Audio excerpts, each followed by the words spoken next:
ticket could bring you. Get connected. 1380z.com, Facebook, and Twitter.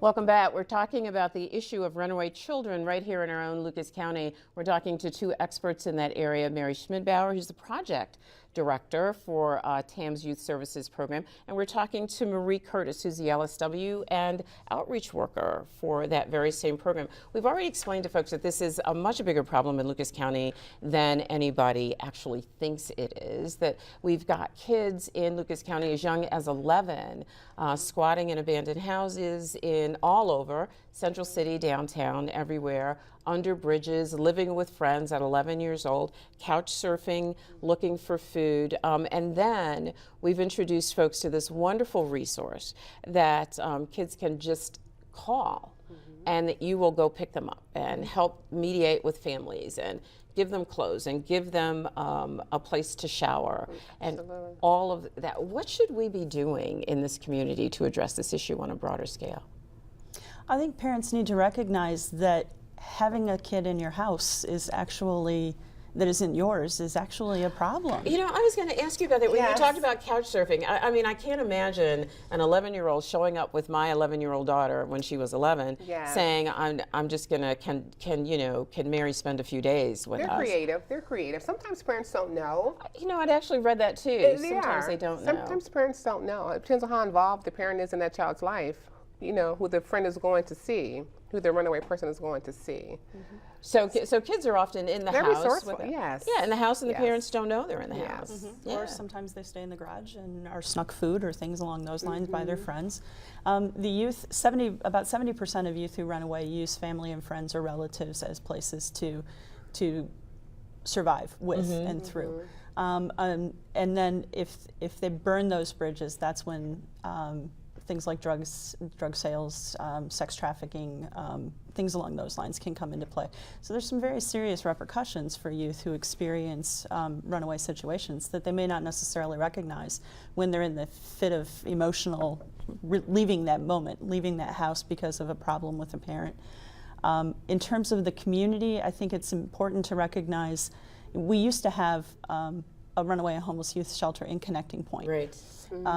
And Connecting Point had almost 27 years worth of service as a runaway and homeless youth shelter, so it was very well recognized.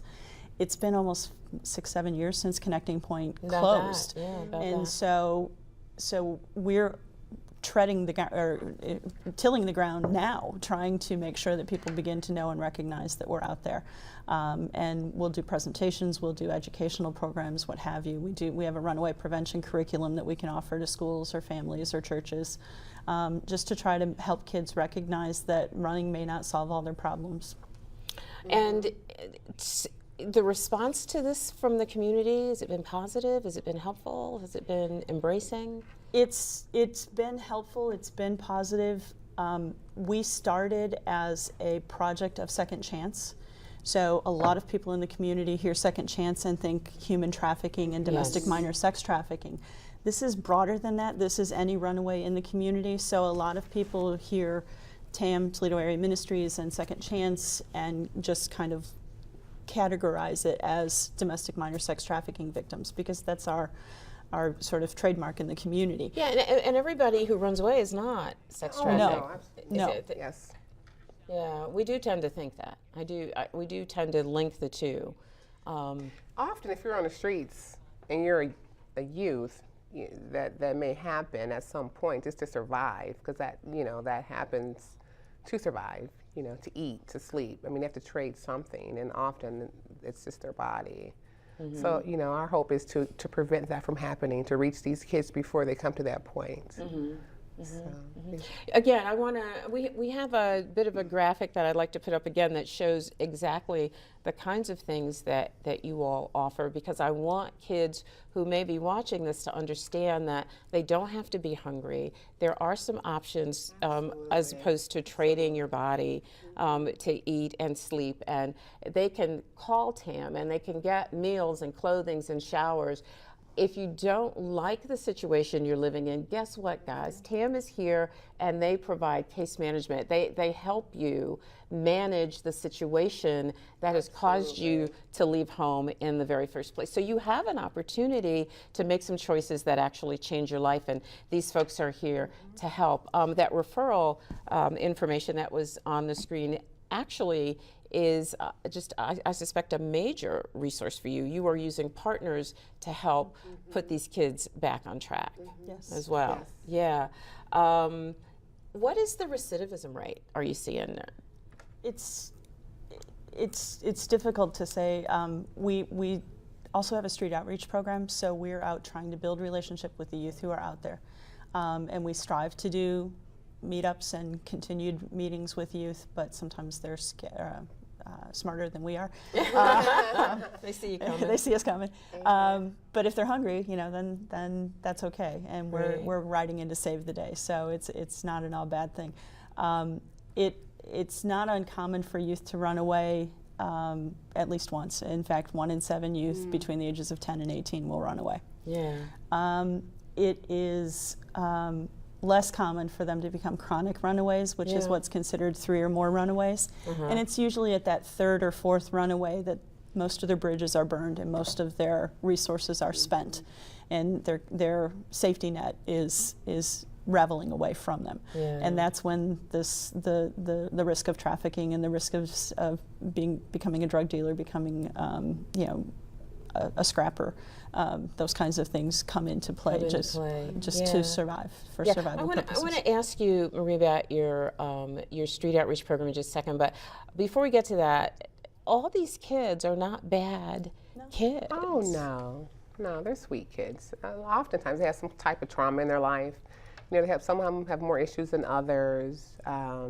We do ISP goals with them and case management, and we also walk with them a lot of the times. Like for housing, we'll go with them for the housing application once that's been identified. School, we'll help them get back into school. We'll provide them with transportation, either by us physically taking them or give them a bus pass. We support them with their medical appointments, whatever their needs are. Whatever their needs are. And it's a 24/7 program. Absolutely. 24/7 program, but your budget is barely there, as I understand. So we want people to open those pocketbooks and. Well, and it's significant. We're accessible 24 hours a day, but we don't have a budget to staff the house 24/7. Yeah. Which is part of the reason I think that the community has not really been very aware of what services we offer. If we were able to be there 24/7, then the light's always on and there's never an issue or a concern. The hotline is a stopgap measure until we can raise enough funds to have enough staff to be able to run 24/7. Yeah, we're going to tell you where you can donate to these folks too before we leave you today. And this is a really, really critical program for kids in this community, but not for you all. These kids are still, they would have very few options except the ones that aren't so safe. The sleeping in the buildings and the other kinds of things, the trading sex for all of those basic needs. Can you tell me briefly about your outreach program? Well, we go out 5 days a week or 7 days a week. We do Saturdays too. We go to different locations. We even go to soup kitchens, just network with people, trying to reach as many kids as possible. And we take hygiene packs out. We take, food out, clothing if it's cold. If it's snowing at night, we'll take sweatshirts and coats or scarves or things of that nature. How do you get those? People donate those? People donate those. People donate those. We have a basement full of, hotel size, toiletries. But yes, and they love it. I mean, and whoever we see out there at that point, if we have it and someone looks like they're in need, we'll reach out to those people too. Okay. And Mary mentioned that you guys are developing relationships with kids on the street. Is that fairly successful? It is. It is, again, because most of our kids, again, come from other kids that we've already engaged with and we've built trust with. Because kids are just not going to trust an adult. You need kids at some point. And there's been a gap in services for youth for so long, so building that relationship and letting them know that someone is available to be there for them in a youth-centered environment. A lot of agencies are not very youth-friendly, and so coming into our agency, it's much so much of what is done is driven by what they want to do, and they call the shots, and they're given the opportunity to choose in a positive youth development model. So they begin to make choices for themselves, and they begin to identify, well, you know, maybe I had a little bit of a part in this, and you know, maybe my mom or dad wasn't quite so bad, or it wasn't quite as bad as I thought. The important piece that this program also provides, though, is a safe place for youth who may be physically abused, sexually abused, or experiencing some other form of abuse to be able to come and stay, and to raise that concern in a protected environment that then allows our child welfare agencies to begin investigations and take a look at the program, or take a look at the complaint, and see if there's a problem there that the child may need to be removed from the house or may need supportive services in some way or form. If I'm on the street, and you have to just give me a yes or no on this, if I'm on the street and I call you and you pick me up, are you going to call the police? No. No. So I don't have to worry about you turning me in and making my life more complicated with the police. No. You heard that. Okay, we got to go away. Please don't you go away. We will be right back.